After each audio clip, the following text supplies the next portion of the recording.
We are Group G. Today we'll talk about professional rights and ethical responsibilities in engineering. This is our outline. Our group member will share our opinion during these 8 parts. The reading begins with real engineering cases where ethical issues arise in everyday professional practice. In one case, engineers working on the Bay Area rapid transit system became concerned about the safety of an automated train control system. After their concerns were dismissed by management, they raised the issue further and were eventually fired, despite acting to protect public safety. In another case, the Terac-25 radiation therapy machine exposed patients to fatal doses of radiation due to software failures and inadequate testing. These cases show how engineering decisions made within organizational and technological systems can have serious consequences for the public.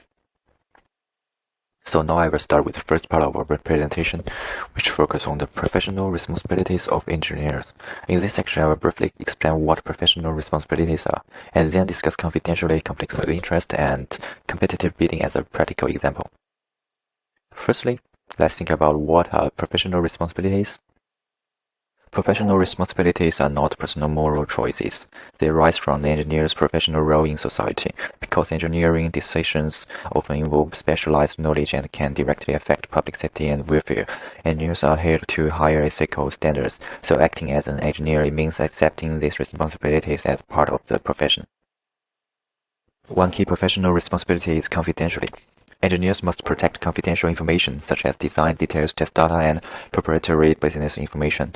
This responsibility is essential for maintaining trust in professional practice. However, confidentiality is not absolute, especially when it comes into conflict with public safety. Another major responsibility involves avoiding conflicts of interest. A conflict of interest occurs when personal or financial interest may interfere with professional duties. Importantly, a conflict exists even if no improper behavior actually occurs. For example, an engineer evaluating bids while holding a financial interest in one company may no longer appear professional independent. In practice, conflicts cannot always be avoided. Engineers therefore have a duty to manage them responsibly. This can include disclosure, following company policies, seeking advice, and referring to professional codes of ethics. These approaches emphasize transparency and accountability. Competitive bidding is a common situation where conflicts of interest arise. Strong economic pressure may tempt engineers to understate risk or overpromise performance in order to win contracts.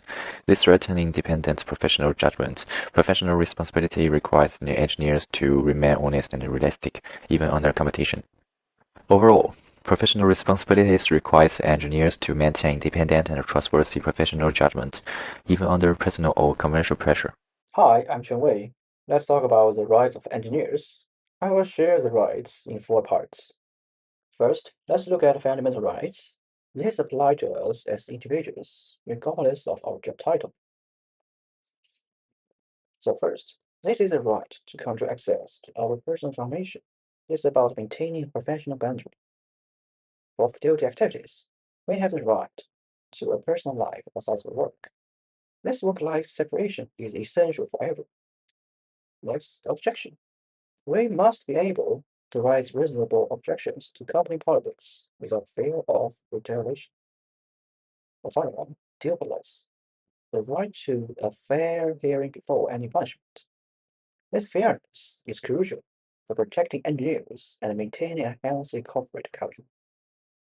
Next, reference the code of our profession, the rise of professional conscience, professional judgment. The engineers have the right to exercise technical judgment and to do so ethically. Then, conscientious refusal. This means we can refuse to engage in unethical behavior. This happens in two main situations. First, rejection inappropriate behavior. For example, an employer can force us to falsely data or hide safety risks. Next, refusal based on personal morals. Even if an act isn't illegal, if it violates an engineer's personal moral code, like working on weapons or environmentally harmful projects, their refusal should be respected and accommodated. Third, let's discuss our rights regarding projects. This is about our power to choose. The first, the defense industrial option. We have the choice to enter or avoid the defense sector, whether to work on weapon system or refuse to do so. Both positions have valid ethical defenses. Next, right to diffuse specific projects. Even if you work in defense, you're retaining the right to say no to specific assignments. For instance, if you disagree with selling arms to a specific country, you are the right to opt out of that deal. Next, the right to avoid unethical work. Broadly speaking, engineers have the right to refuse any projects they deem ethical, unsafe, or environmentally harmful, even if refusing might slow down their career or is just temporary job. Finally, rights regarding whistleblowing, which is not just a duty, it involves rights that protect us. The first is right to internal disclosure. We have the professional right to report misconduct internally. More important, we have the right to expect that appropriate action will actually be taken by the organization. Next, the right to be heard without retaliation. But what happens when we are ignored? Engineers must have the right to report serious project failures without the fear of losing their livelihoods. The BART case, however, serves as a tragic example of wrongful termination. When three engineers escalated concern about the faulty control system, management retaliated. Instead of addressing the safety risks, they unjustified fired the whistleblowers, falsely labeling their ethical compliance as insubordination. Its injustice was laid bare when a train crashed just 1 month later, proving the engineers right. Their story highlights a critical lesson. Public safety depends on engineers being free to speak the truth, without the threat of unemployment hanging over their heads. Hello everyone, in the next 2 minutes, I will introduce whistleblowing in engineering ethics, what it means, the main forms it takes, and why it creates a real ethic dilemma in practice. So, what is whistleblowing? Whistleblowing is when an employee reports unethical or illegal conduct by an employer or supervisor. The key idea is escalation to a higher authority, either inside the organization or outside to the public. In engineering, it matters most when misconduct then threaten public safety, health, or welfare. And there are two standard ways to clarify whistleblowing. First, by channel. Internal versus external. Internal means reporting within the organization to higher management. External means going outside to the media, regulators, or law enforcement. And secondly, by identity. Acknowledged or anonymous. In practice, people often start with internal. Name the reporting where feasible. Then consider other routes if the issue is not addressed. So, why is it ethically difficult? Because whistleblowing is ethically difficult, it is often seen as extreme disloyalty. It can expose the whistleblower to retaliation and serious personal risk. At the same time, engineering ethics puts public protection at the center. The key question is whether the evidence is reliable, the potential harm is serious, and the escalation is proportional. As a result, a simple, defensible approach is clarify facts and document evidence, use internal reporting routes first, with safety laws, seek independent advice, and escalate externally only when serious harm remains likely and the internal routes have failed. This keeps the action focused on preventing harm and following fair processes.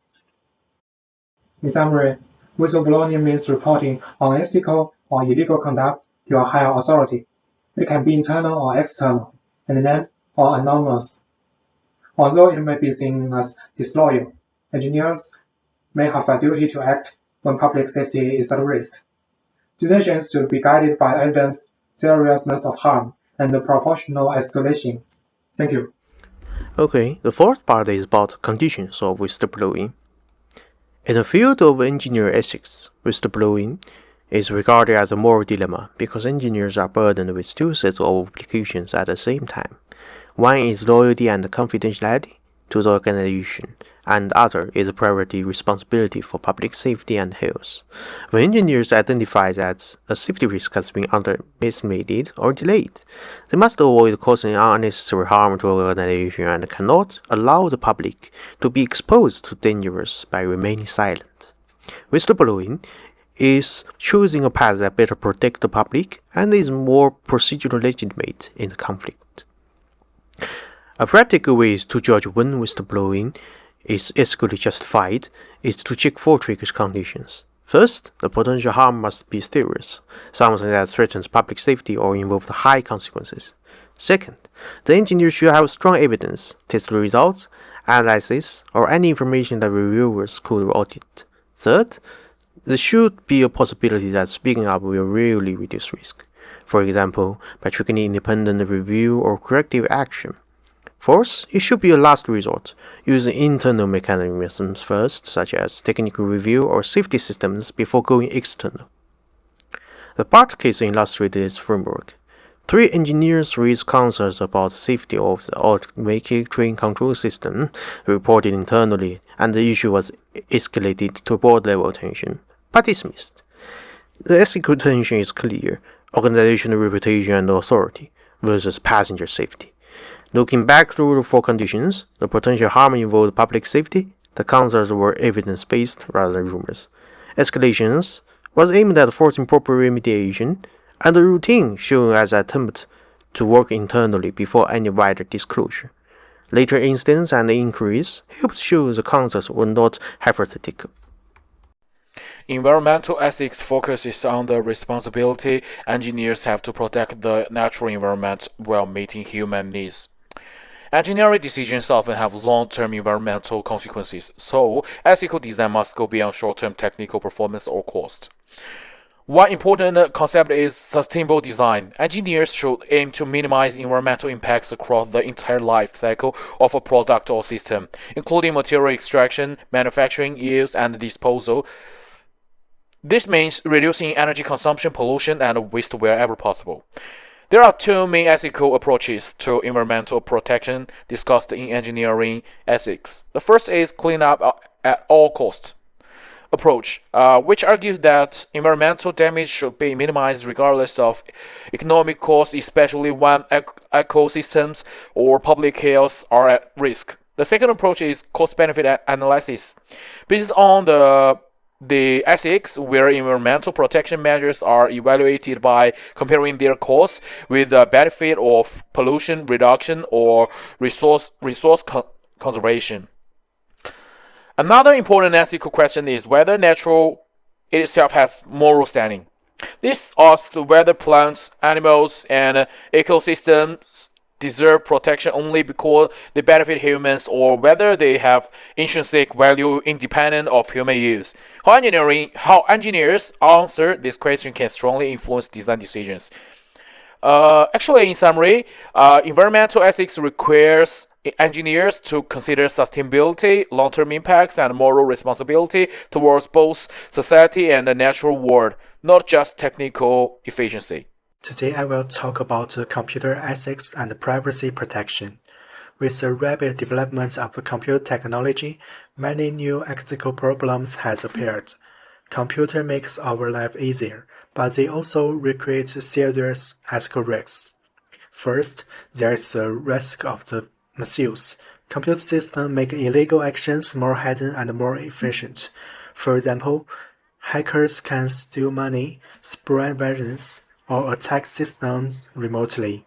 Another serious example is the problem known as doxing, which is very common on the Chinese internet.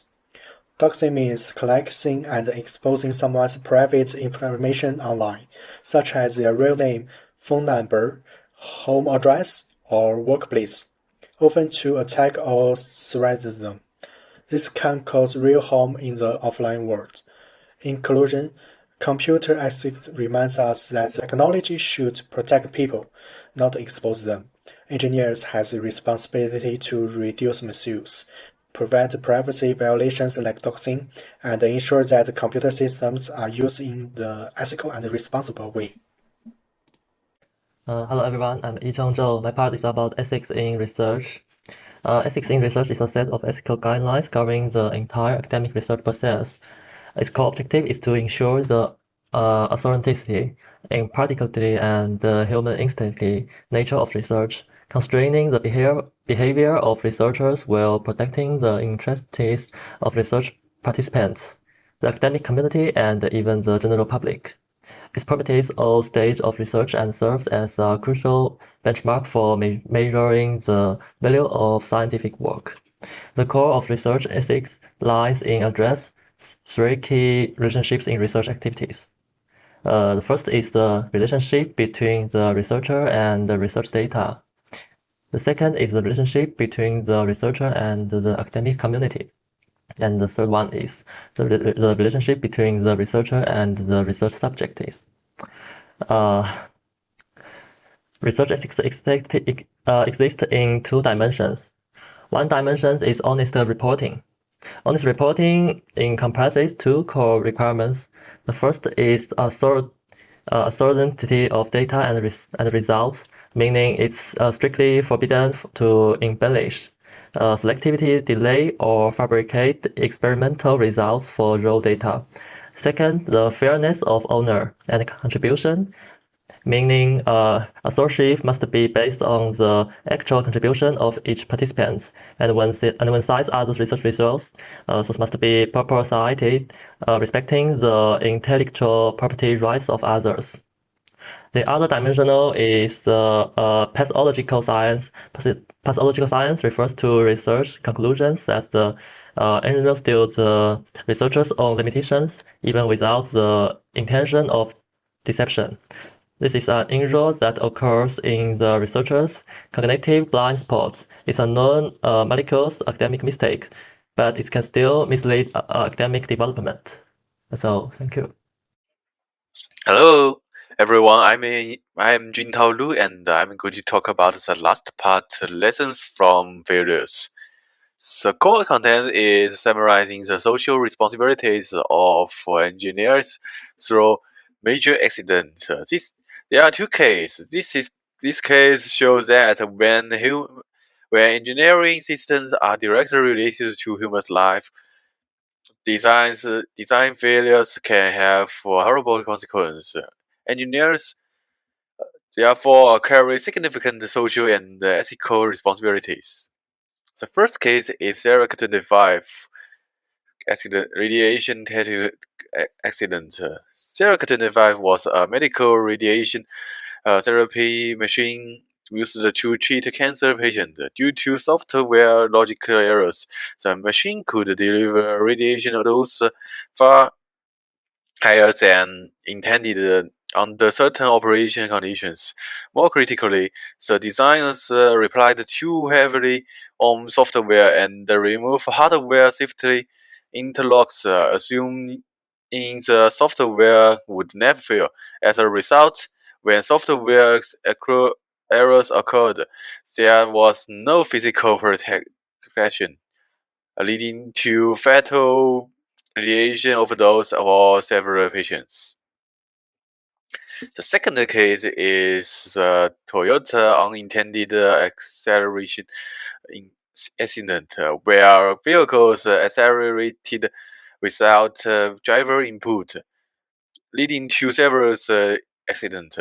Beyond the technical issues, Toyota responded thoroughly to early safety reports and delayed recalls, showing how poor management design decision can increase the safety risks.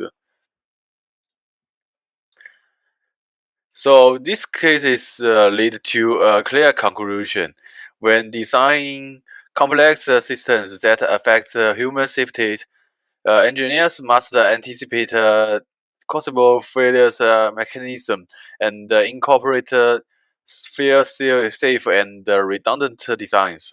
Safety must never be compromised or considered as a secondary concern for the sake of operational efficiencies or cost effectiveness.